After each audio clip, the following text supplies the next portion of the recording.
BNP chairperson ও সাবেক প্রধানমন্ত্রী বেগম খালেদা জিয়াকে এখনই বিদেশে নেওয়া হচ্ছে না। শারীরিক অবস্থা বিবেচনা করে মেডিকেল বোর্ডের পরামর্শ অনুযায়ী পরবর্তীতে সিদ্ধান্ত নেওয়া হবে।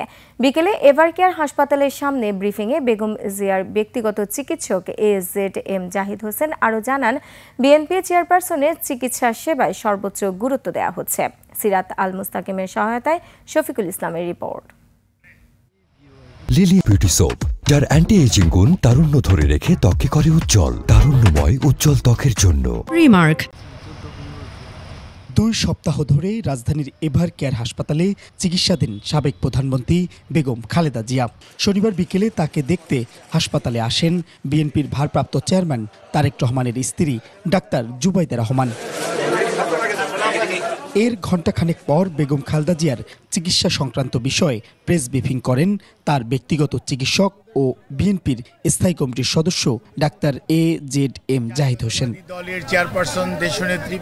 তিনি জানান, খালেদা জিয়ার বিদেশ যাওয়া নির্ভর করছে তার শারীরিক অবস্থার উপর। জরুরিভাবে মেডিকেল বোর্ডের সভা করে এবং একসাথে বসে সিদ্ধান্ত নিয়েছিল যে ওই মুহূর্তে ওনার ফ্লাই করার সঠিক হবে না। সেজন্যই আমরা ওনার যে বিদেশ নেওয়ার যে বিষয়টি সেটি কিছুটা বিলম্বিত হচ্ছে এবং ভবিষ্যতে হয়তো শারীরিক অবস্থাই বলে দিবে যে ওনাকে কখন বিদেশে চিকিৎসার জন্য নিয়ে যাবে। সবাই কিন্তু ওনার ফিজিক্যাল কন্ডিশনের উপর সবচেয়ে বেশি গুরুত্ব দিচ্ছে। ডাক্তার জুবাইদা রহমান মেডিকেল বোর্ডকে সর্বাত্মক সহযোগিতা করছেন উল্লেখ করে ডাক্তার জাহিদ সোশ্যাল মিডিয়ায় ছড়ানো গুজবে বিভ্রান্ত না হওয়ার আহ্বান জানান।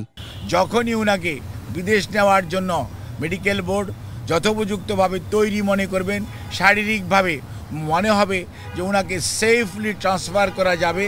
কারণ মনে রাখতে হবে 12 থেকে 14 ঘন্টা যখন আপনি এয়ার ফ্লাই করবেন তখন যে হাই অল্টিটিউডে মানুষের শারীরিক যে পরিবর্তন হয় সেটির সাথে খাপ খাওয়ানো একজন অসুস্থ মানুষের পক্ষে সব সময় সম্ভব হয় না।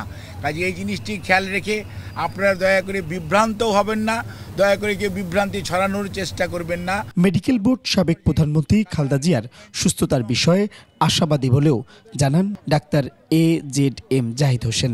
ওনার চিকিৎসাটাই সর্বোচ্চ প্রাধান্য পাবে। শফিকুল ইসলাম, 21 টেলিভিশন, ঢাকা।